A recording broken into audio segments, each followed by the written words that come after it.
Hey, everybody, and welcome back to another episode of the Confident CEO podcast. I am so excited as ever to have you back and privileged to listen to have you listen to the podcast. We've had so much going on. You might have noticed I've been a little bit quiet on social media, but that doesn't mean that I have been slacking off behind the scenes. I've had so much going on, which is super exciting.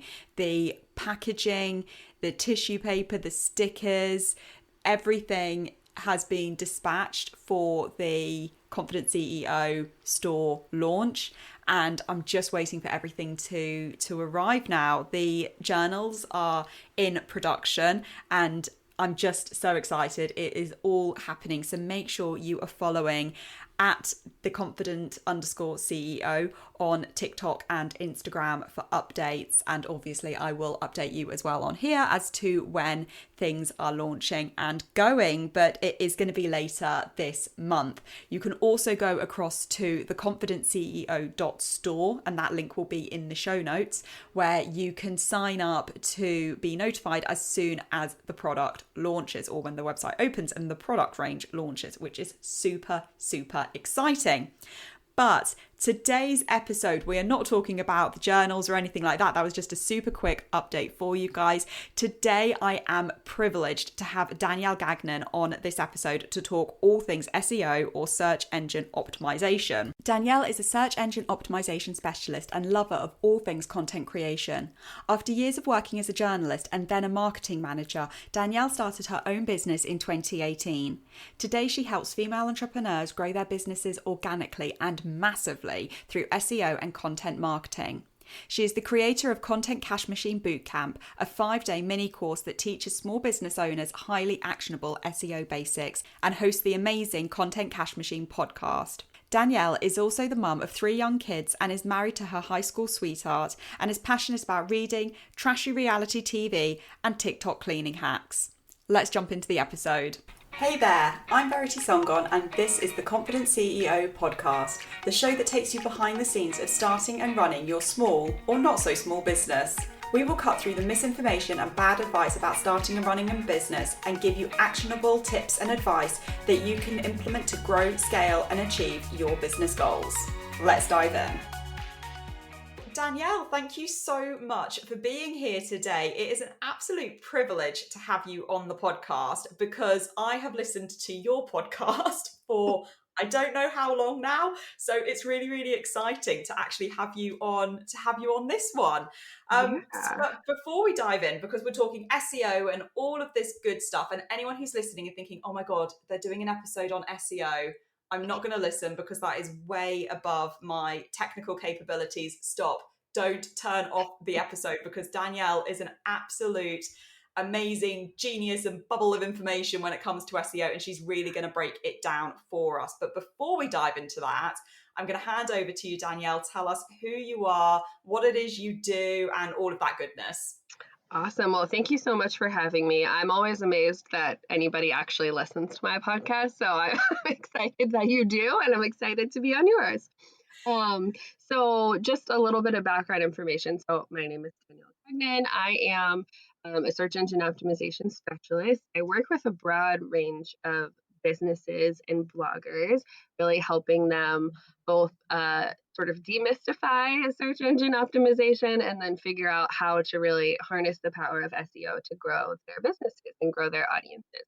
Sort of like my origin story. I'll tell the short version of how I got into all of this because I think it's helpful to sort of understand like just how powerful SEO can be. I back in 2013, 2014, I was working as a marketing manager, and I had that like entrepreneurial spirit, like so many of us do. And so I was looking for something to do on the side in some way to, maybe eventually quit my job. And so I started a blog, and I sort of like had this naive vision in my head that I was going to just start this blog and I would suddenly become rich and famous and quit my job. It did not work out that way. Totally. So at the time, I really didn't know what I was doing, right? Like I was working as a marketing manager, but I didn't really know anything about SEO at the time. And so I was just sort of writing whatever I wanted to write about. And then the only time I would get traffic is if I was posting on Pinterest or Instagram are really like actively working to push people to the site.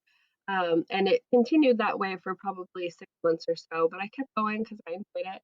And then one day I legitimately thought my site had been hacked or something because I logged in and I suddenly had so much traffic, like way more traffic than I had ever had before. So much that I thought something was broken because it clearly could not be real.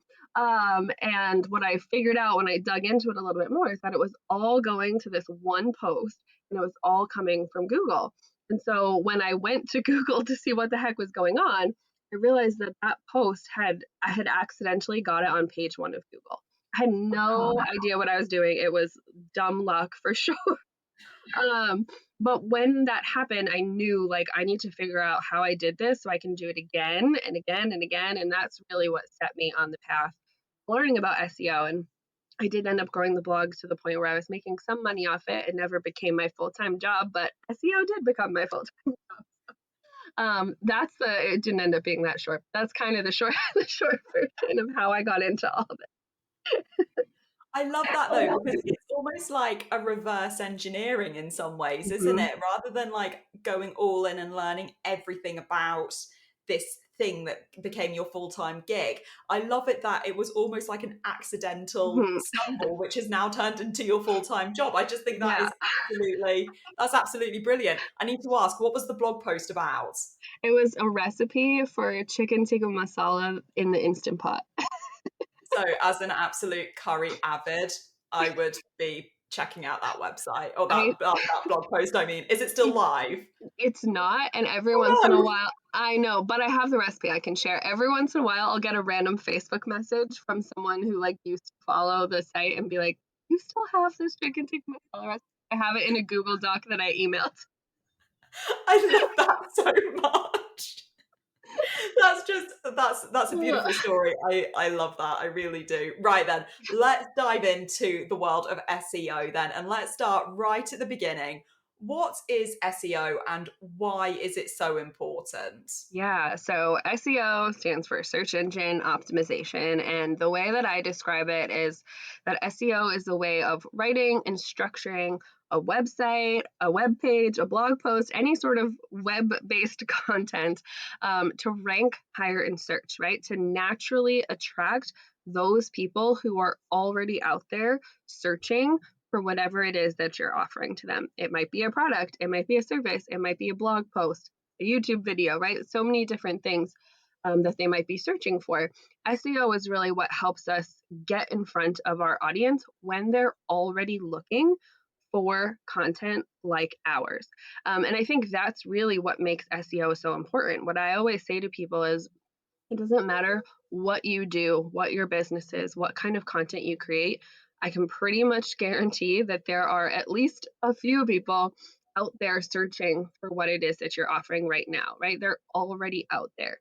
And SEO is what's going to help you get in front of them, not just when they're like mindlessly scrolling Instagram and you're trying to grab their attention, but actually get in front of them when they are actively looking for a business or a service or a piece of content like yours. And I think that's really what makes SEO so powerful is it's not disruptive, right? You're not trying to pull their attention away from looking at their friends' kids on Facebook or from, mindlessly scrolling on Instagram or TikTok. You are getting in front of them when they're looking for you. And so when you can do that, it becomes a lot easier to get their attention, to get them on your site, and to get them interested in whatever it is that you're offering.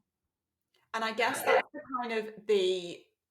the sneaky bit. Sneaky, is that the right word? Bit about SEO in some ways is that, like you said, when you're on social media, you're throwing things in people's faces that they don't even know if they're looking for that Mhm. thing or that service, that product right there and then. Whereas with SEO, as you said, you know that people are searching for these things, for these services, whatever it is. And what I guess is great about SEO as well is, am I right in thinking it's quite a long game, isn't it? So you can Mhm. kind of, if I look at my Google console, for example, I see this beautiful curve going upwards on not all of them, but a lot of my keywords. Some of them it really goes in the other direction. I think that was not the way to Exactly. go. But, and you do see this upward curve because SEO it's there. Whereas, yeah, Instagram posts, they don't last very long. And then if you look at something like Twitter, where a tweet lasts like 24 minutes or Yeah. something, SEO is really a long game for helping your business in the long run to be found. Oh, absolutely. I think, SEO is a long game in that you're not going to see overnight results, right? It can take months sometimes to really see results. Sometimes it can take close to a year to see full results, but it's also a long game in exactly the way you described. Once you start ranking for keywords, once you get a good SEO strategy and really understand how to use SEO for your website, for your blog content, it's going to continue working for you for a really long time. I mean, I have a post, for example, that I wrote on my website over 2 years ago now, that still to this day is in the number one spot, like literally number one, the first result that shows up on Google. And even though I haven't even touched that blog post, now I don't actually necessarily recommend that. It's good to update your content. But in this case, I have not even touched it. And it's still sitting there at the top of Google and continues to work for me and drive traffic for me every single day. I love that. So I want to touch on keywords because we both talked about keywords there. So what are keywords and how do they link into SEO?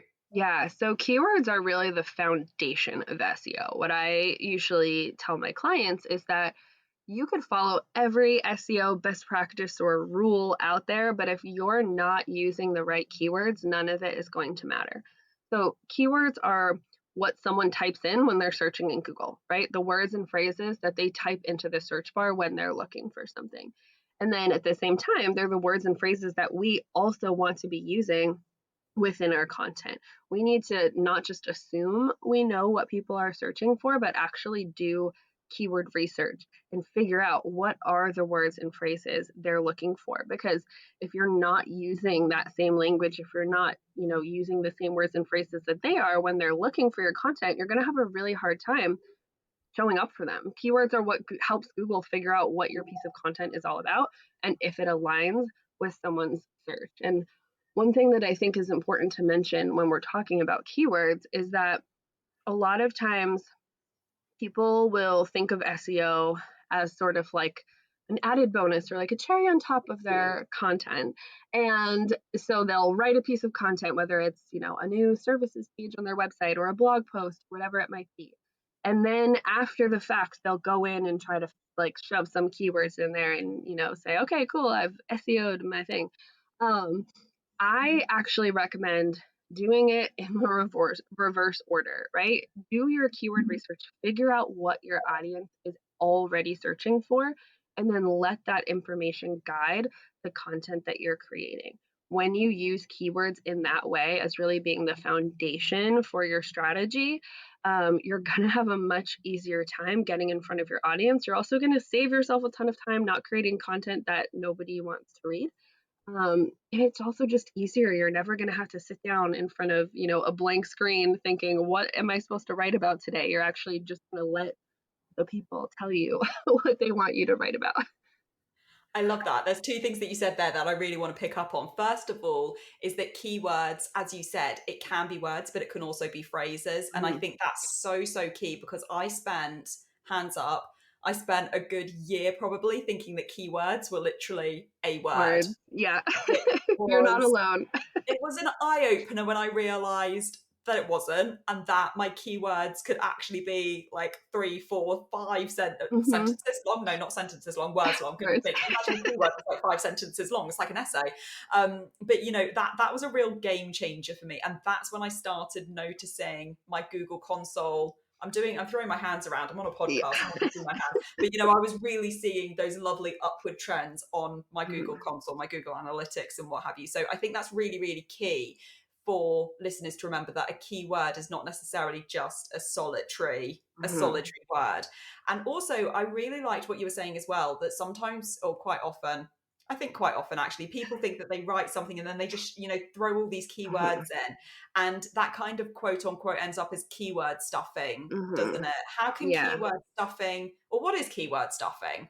Yeah, so keyword stuffing is where you're doing exactly what you just described. You're really just sort of shoving keywords into an existing piece of content and trying to make it work. And you end up using too many keywords, you end up using them in very unnatural ways. So while Google, yes, is looking for keywords and they want to see keywords in your piece of content to figure out what it's all about, Google also really wants you to write for humans. Humans want you to write for humans. So it's important to use the keywords that you've researched in really natural ways so it feels like how someone would actually write, right? You don't want it to feel forced. That's a good way for Google to sort of view your content as being spammy. And then that's going to hurt you in the long run. Absolutely. I think that's really, really key advice. I really like that there. So, for people who are sort of thinking, okay, I need to jump on this SEO bandwagon or this SEO, roller coaster here, what are 3 easy to implement SEO strategies that listeners can either implement today or this week? Awesome. Okay, I love this question because I love, things that are really actionable that people can actually It's go what and we're all do. about on this podcast. Yes, What can we implement like now? I love it. So I think the very first thing I would recommend you do is get a before picture of your website. So I call it like your before picture because I think of it sort of as doing a makeover. You probably wouldn't go to a salon and like drastically change your look without taking a before picture because you want to be able to compare before and after. And you want to do the same before you start working on SEO with your website, especially if you have an existing website. So make sure if you're not already that you get your site set up with Google Analytics and Google Search Console, both tools that we've already mentioned today. Those are really what are going to help you see how much organic traffic are you getting already? What pages are getting traffic? What keywords are people already using to find your site? Now it could be, virtually none. Like that could be the answer. That's fine. That's But me. that's a lot of my clients. That's okay. That's why we're talking about this. But you also might be surprised by some keywords that are already performing well for you, or pages that are already performing well for you. And it's really important to know that information because, first of all, you don't want to fix something that's not broken, right? You don't want to take away stuff that's already doing good for you or doing well for you. But you also just want to be able to see what's going on so that as you start to work on your site, you can really measure your progress and see really clearly if things are going in the right direction. So that's the first thing that I always recommend people do. After that, I think start playing around with some keyword research. A lot of times, keyword research and choosing keywords is the most overwhelming part of SEO for people. I think it can be the most fun part. I highly recommend listening to like a good true crime podcast while you're working on your keyword research. You'll feel like a detective. It's really fun. I But love that so much. Just like put a fedora on as well. Go the exactly. whole hog. Put on like a Law and Order theme song in the background. I don't know. Yeah. Whatever gets you in the zone. Not always That sounds works. like a very fun place to be, I have to say.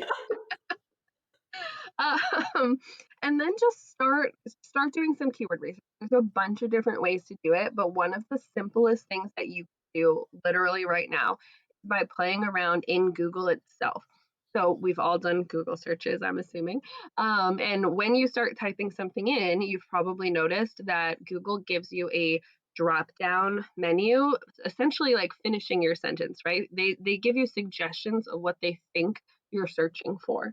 And while some of that is based on things you might have searched for in the past if you've done similar searches before, some of it is also based on what other people are searching for. They're making these recommendations, they're predicting what you're looking for because they know what people generally look for when they come to Google. So just playing around with that predictive search bar is a really good way to start getting some ideas of what your ideal audience might be typing in when they come to Google. You can also use a keyword research tool. I really like one called Ubersuggest. Another good one is called Key Search. Those will give you actual data on like how many people are searching for keywords. But if you've never done this before, just playing around in Google is a really good starting point. And then I think the other thing I would recommend is doing sort of like a mini audit of your site. So once you've seen sort of the stats you're getting now and you start to do some keyword research and have a better understanding of what people are searching for, go ahead and look at your site and just sort of ask yourself, like, does my content align with what people are searching for? Or are there gaps? Are there things, common questions people are asking? Are there topics people are searching for that I'm not addressing at all within my site? And then just make a note of that. That's going to give you a really good starting point on what kind of content you need to add to your site. That may come in the form of a new page. It may come in just like updated content on some pages, or maybe you decide to start a blog if you don't have one already, right? So how you fill those gaps are totally up to you, but just going through that process is going to give you a really good foundation to sort of start with as you start learning more about SEO. I love those tips so much. What I love the most about those tips is that they are, as you said, so actionable. And the best thing for me, who's a complete cheapskate, is that they are completely free. Right? Because Yes, I I'm a think cheapskate too. because I feel like so often people are like, oh, I think Ahrefs is the one that gets, thrown around a lot. And Yeah. Ahrefs is, I loved it when they had their $7 trial, but Mm-hmm. now it's like hundreds of dollars a month. And I'm like, oh, yeah, that's not happening anymore. And, Yeah. and then people are like, oh, I need to upgrade to the Yoast paid thing, and I need to get AIO, SEO, all these different ones. But actually, like you said, even when you're, if you're just starting out, even if you're not just starting out with SEO, Google is free. And I love what you said about typing in and seeing what comes up, because at the bottom of the search results, there's always like alternatives, aren't there, Yes. of what people Yep. could be searching for around the topic. And those are what I tend to do as well, is I look at what's down there, and then Google gives you more questions. You click on the question, and then Yeah, the like, people also ask section. I love that's like my exactly. favorite place to find blog post topics. If you see what questions are people are asking, a single question could become a whole blog post topic, or you could combine a few related questions into a blog post, or build an FAQ page off of those questions. I love using people also ask questions. Absolutely. And you can make some really nice long form and short form content off it. You can Mm-hmm. I've done that before. I've spiraled like one question into something like 5, 6 blog posts, Mm-hmm. because you can have like an ultimate guide, and then, really break it down into those smaller points. Wow, I'm getting really passionate about SEO here. I'm Me too. loving this.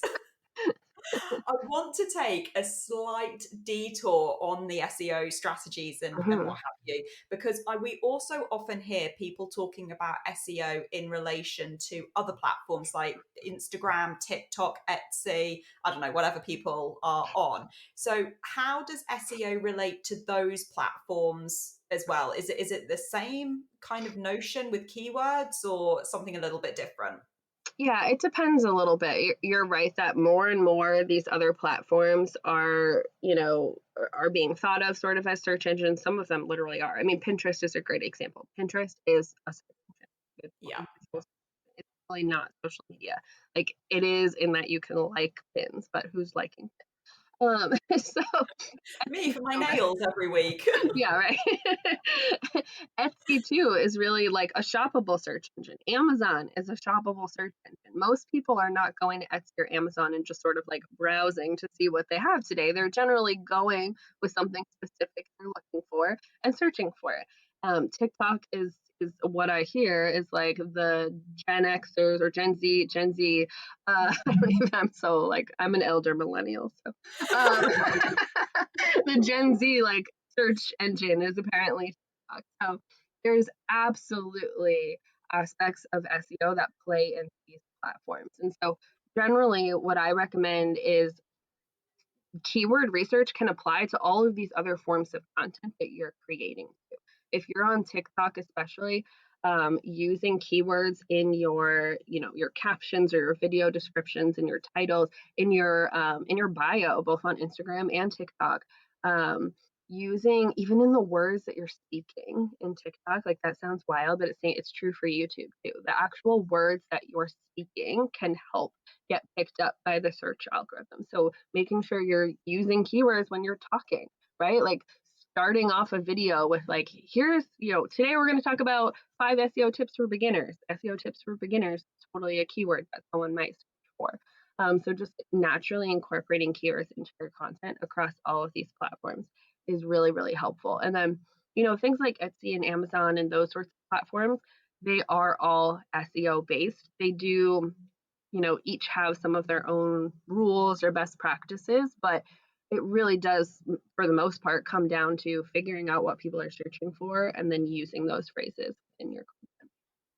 I love that. And I love what you were saying as well about thinking what you're actually putting in the text, your voice, the images, because we know that Pinterest's algorithm is now so intelligent that it can read the text embedded on the Wild. images, which is just wild to me. So yeah, we also know that, like you said, in videos, it can pick up the different keywords that you're saying in your voice. I think sometimes we underestimate just how intelligent these algorithms are, especially when we go, oh my God, there's been an algorithm update again.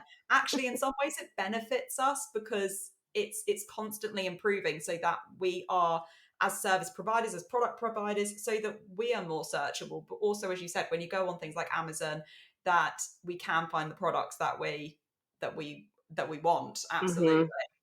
I think there's so much goodness there. And I love what you were saying as well about making sure that you do have some keywords included in your bios on social media, just to try and make yourself more findable, more searchable, particularly if you're a product or a service-based business there.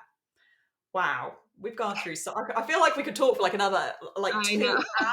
It's fascinating stuff, it really is. But I would love to know, what would be your one key takeaway for our listeners from this episode? Yeah, I think probably the most important thing is really just taking time to get in the head of your ideal audience, right? We've talked a ton about keywords and using keywords in your content strategically, but in order to find good keywords and really do that keyword research, you need to have a really, really good understanding of who you're trying to reach, right? Who that audience is, what they care about, what's important to them, what problems they have that you can solve for them, all of that sort of stuff that you've probably heard every marketing person say ever. They say it, we all say it because it's important, and it has a really big impact on search engine optimization. So if you've not done like an ideal client or ideal audience exercise before, or if it's been a really long time since you've done one, Google that. Speaking of Google, you'll find so many different ways to really dig into who your ideal client or ideal audience is, and then take the time to really sort of get inside their head, and that's going to help you as you go into doing keyword research. I love that. That's so actionable and so easy for people to take forward. Is fantastic advice. So if people want to catch up with you, which I am sure that they will, where can our listeners find you, find out more about you and your services and what it is that you offer? So probably the best place to find me is on Instagram. I am at Danielle Gagnon _SEO. Feel free to, shoot me a DM. I check that almost more than I check my email. Otherwise, my main website, you can find me danielle-gagnon.com. And then if you are interested in learning more about SEO, I do have a free guide with 10 very actionable SEO tips. That is at contentcashmachine.com/rank-secrets-guide. So we'll get a link in the show notes. Yes. I love that. And you've got your lovely podcast as well. Tell us about your podcast. Oh yeah, thank you. I forget about that. Yes. So I have my own podcast. It's called the Content Cash Machine Podcast. I do, have a good amount of episodes about search engine optimization, but I also have lots of episodes on all forms of content creation. I'm typically interviewing another content creator, business owner, and sharing lots of hopefully highly actionable tips over there as well. Fantastic. Well, thank you so much for joining us today, Danielle. It's been absolutely fantastic. And I think there has been so much goodness in this episode for our listeners to take away. So thank you so much for joining us. Thank you so much for having me. This was so fun. Thank you so much for joining me for another episode of the Confident CEO podcast. Before you go, I would absolutely be overjoyed if you could take just 2 minutes to leave me a review in Apple Podcasts. Reviews are a great way to tell Apple Podcasts how much you enjoyed the show, and it helps the algorithm to push out the podcast to more people, thereby helping us to help empower even more badass businesswomen to grow their inner CEO and grow to be the confident CEO of their business that they can be. I love to shout you out in your reviews as well. So you never know, you might be hearing your name on the podcast in the next episode. Thank you so much, and I'll see you next time.